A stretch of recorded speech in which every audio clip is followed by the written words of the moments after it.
Olá, sejam bem-vindos a mais uma videoaula do Instituto Monitor. O assunto de hoje é transistores. Vamos falar sobre o transistor, suas características técnicas, sua constituição e principalmente as aplicações nos mais diversos circuitos. O transistor ele tem como principal característica, até conhecido no meio da eletroeletrônica, por ter substituído a válvula. Então, a gente já viu em algumas aulas passadas a parte de semicondutores. O transistor é um componente semicondutor. A gente estudou a parte de material do tipo P, material do tipo N, dopagem, como que é fabricado esse material, a estrutura de silício utilizada para fazer isso. O transistor usa desses conceitos, usa dessas bases, porque o material dele também é o silício, ele também é formado a partir de material positivo e negativo, a partir de material do tipo P e do tipo N. Porém, o transistor ele tem uma infinidade de aplicações dentro da eletroeletrônica. Então é importante a gente saber como que ele funciona, saber como ligar esse transistor, para a gente poder atender a determinada necessidade que a gente tem dentro de um circuito. Aqui a gente tem alguns exemplos de transistores, tem alguns modelos, né, em diferentes encapsulamentos. Vocês vão encontrar desde transistores de baixa potência, transistores que não dissipam muito calor, então são componentes pequenos, são componentes sempre com 3 terminais, mas componentes o volume dele, o tamanho dele até pequeno, assim como vão encontrar transistores de maior valor, né? O maior valor dele, o que eu quero dizer? Ele dissipa uma potência maior, ele é fabricado para suportar tensões maiores, para trabalhar com correntes maiores e, consequentemente, ele vai esquentar mais. Então, a gente vai encontrar alguns modelos, inclusive, em que a carcaça dele é feita de metal. A carcaça dele tem uma estrutura de metal. Por quê? Justamente para você poder dissipar melhor esse calor que ele vai produzir quando ele estiver em funcionamento. As duas principais aplicações do transistor é ser usado como um amplificador ou como um interruptor eletrônico. Tá? O amplificador é o quê? É um dispositivo, basicamente ele recebe um sinal e consegue aumentar esse sinal. Na verdade, ele recebe um sinal pequenininho e ele consegue controlar, né, o quanto ele vai aumentar esse sinal, o quanto ele vai amplificar esse sinal. E o interruptor eletrônico é uma chave. Dá para imaginar a quantidade de vantagens que você tem quando você liga uma chave eletrônica ao invés de uma chave mecânica. A chave mecânica você tem o problema do contato, do desgaste, você tem uma limitação física da quantidade de contatos que você pode chavear, que você pode mudar, né, ao longo do tempo. E o eletrônico não. O interruptor eletrônico ele muda, na verdade, uma característica interna dele, uma resistência interna dele, e aí você consegue valores de chaveamento muito superiores. Vamos olhar o transistor por dentro, então. Antes da gente falar de todas essas aplicações dele, vamos entender o que tem dentro dele, como é que ele é fabricado. A gente, lá na aula de semicondutores e na aula de diodo semicondutor, a gente viu a estrutura do material P e do material N. O transistor ele vai seguir esse modelo. A grande diferença é que ele tem 3 camadas e não 2. Então, você pode fazer 2 modelos de transistores. A gente pode ter 2 tipos, se são 3 camadas. Se essas camadas são intercaladas, você vai ter transistores do tipo NPN, quer dizer, você pega um material negativo, põe um material positivo e outro negativo, você faz um sanduíche ali que o recheio é material do tipo P, ou o contrário, você coloca material do tipo P nas extremidades e o recheio ali, a parte do meio, você coloca um material do tipo N. Então, quando você vai adquirir um transistor ou quando você usa um transistor no circuito, imediatamente você já vai ter essa informação, se ele é NPN ou se ele é PNP. Já fica a dica, boa parte, 90% das aplicações, vai utilizar transistor NPN. O PNP ele é bem menos utilizado do que o NPN.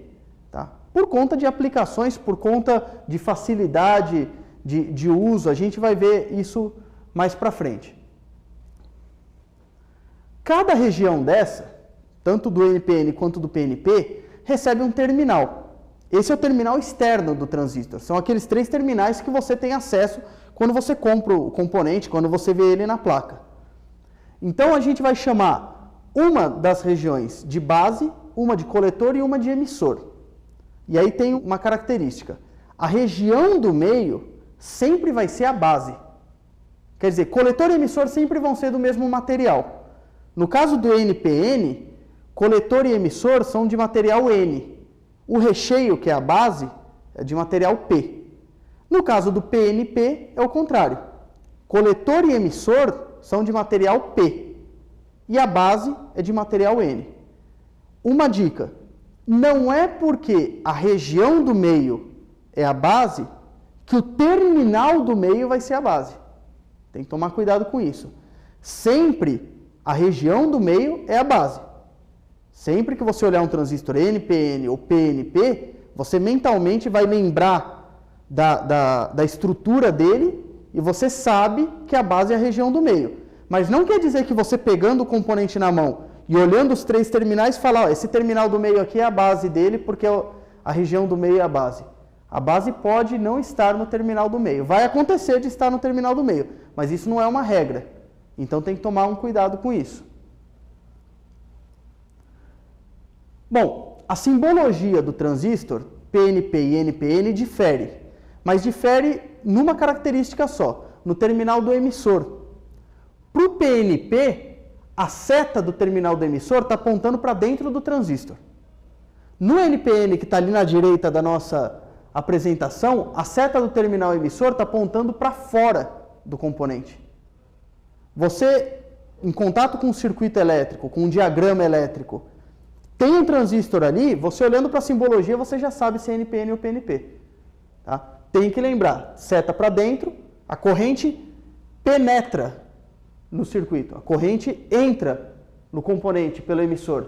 Então você lembra do PN de penetra e ela está indo para dentro, até PNP. Se a corrente está para fora, se a seta está para fora, você vai lembrar que a corrente não penetra. Então NPN, a seta está apontando para fora do componente, a corrente vai estar saindo. Essas duas simbologias, elas são praticamente universais, qualquer circuito elétrico vai utilizar de uma das duas, do PNP ou do NPN, quando estiver fazendo uso de transistor. Como é que funciona um transistor, então? O que a gente precisa fazer para ele funcionar? A gente lembra que o diodo, ele pode ter uma polarização direta ou reversa. Vai depender da forma que você liga a fonte de alimentação nos materiais P e N. O transistor, isso vai acontecer também. Por quê? Porque quando a gente faz aquela estrutura NPN ou PNP, eu crio de novo junções PN. Eu crio, né, 2 materiais ali, 2 estruturas, né, de material P com material N. E eu posso polarizar essas junções de forma direta ou de forma reversa, assim como eu fazia com o diodo. A diferença é que agora eu tenho 3 terminais. Claro que, se eu tenho uma estrutura NPN, eu vou usar de um tipo de polarização. Se eu tenho uma estrutura PNP, eu vou ter que usar de outro tipo. Eu não vou poder trocar um transistor por outro, um NPN por um PNP, e esperar que eles funcionem da mesma forma. Não vão funcionar. Tá? Existe uma forma correta de ligar as tensões nos terminais do transistor, sendo PNP ou NPN. Dessas polaridades a gente vai ter que ficar atento a elas. Vamos ver isso com mais calma. O transistor NPN, a gente pode assemelhar ele a 2 diodos. Então, se a gente fosse fazer uma analogia, a gente teria essa figura da esquerda. Os anodos seriam o terminal da base, que é o material positivo, e aí eu tenho um diodo para cima e um diodo para baixo. O diodo não é um material P com material N? Então esquece essa parte de baixo, pega só P e N aqui de cima. Eu tenho um diodo apontando para cima. Esquece a parte de cima, do coletor. Pega só o P e o N aqui de baixo. Eu tenho um diodo apontando para baixo. Então o transistor é como se fosse esses 2 diodos. Ou, no caso do PNP, como se fosse 2 diodos, onde a base são os catodos, não são os anodos. Então eu tenho ali coletor e emissor são os anodos, e o ponto comum deles são os catodos. Agora, a gente vai usar eles como dois diodos? Não, porque senão eu poderia ligar simplesmente os dois diodos e aí eu não precisaria fazer uso do transistor. O que é interessante para a gente fazer então? Ligar o transistor polarizando essas junções do tipo P e do tipo N. Tá? A junção PN de cima e a junção PN de baixo, a gente vai polarizar elas. E como que a gente polariza essas junções? Então é meio que uma regra. Existem várias formas da gente ligar isso. Essa não é a única, mas é a mais usada. Então, o que a gente vai fazer? A junção base-emissor, quer dizer, vamos pegar a base, que é a região do meio, e emissor, que é o nosso terminal de baixo aqui. Ela deve estar polarizada diretamente. Não forma um diodo ali, base e emissor, material P e material N? Se forma um diodo, o que a gente vai fazer para polarizar ele diretamente? Positivo no positivo, na base, negativo no negativo, que é o emissor. Está ali, ó.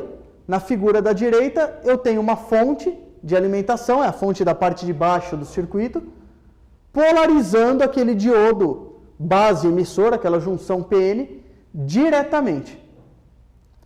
E a região de cima, que é a base com o coletor? A junção base-coletor, a gente vai polarizar reversamente. Aí você fala, mas o diodo na polarização reversa, ele não conduz. Mas a ideia é essa mesma. É a gente polarizar aquela junção PN reversamente. Por que a gente vai fazer isso? Porque a corrente que for injetada, a corrente que entra pela base, ela vai controlar a corrente que vem lá de cima do coletor. Então o transistor, nesse caso, ele funciona como se fosse um registro. Sabe, o registro do chuveiro, por exemplo, que você abre ou fecha e você está controlando o fluxo de água, ali ele está controlando o fluxo de corrente do coletor por emissor. Quem que faz esse controle? A corrente da base. Se eu aumentar a corrente da base, vai aumentar a corrente do coletor por emissor. Se eu diminuir a corrente da base, eu diminuo a corrente do coletor por emissor. A diferença é que a corrente da base ela é pequenininha. A corrente do coletor por emissor ela é maior. O que vai acontecer quando eu polarizar o transistor? Uma outra maneira da gente fazer a mesma polarização da transparência anterior é esse circuito mostrado nessa figura. Você vai ter tensões e correntes entre os terminais do componente. Quais são essas tensões e correntes? A gente vai dizer que a corrente da base a gente vai chamar de B, a corrente do coletor a gente vai chamar de C, e a corrente do emissor, E. Eu já quero que vocês prestem atenção no sentido dessas correntes. A corrente da base ali, aquele transistor é NPN ou é PNP? NPN. Olha a seta do emissor, está para fora, não penetra. Então, NPN. A corrente da base está entrando na base. A do coletor também ali, está entrando pelo coletor. Essas duas correntes vão se juntar e vão sair pelo terminal do emissor. A corrente do emissor ela vai ser a junção das duas. E as tensões? Eu tenho uma tensão entre base e emissor, eu tenho uma tensão entre base e coletor, e eu tenho uma tensão entre coletor e emissor. Quer dizer, a cada 3 terminais, eu posso pegar 2 terminais desses 3, eu sempre vou ter tensão entre esses terminais. Essas são as principais características do transistor bipolar. Numa próxima aula a gente vai aprender qual é o funcionamento dele dentro de um circuito e quais são as suas principais aplicações. Essa foi mais uma videoaula do Instituto Monitor sobre transistores. Obrigado pela sua participação e até a próxima.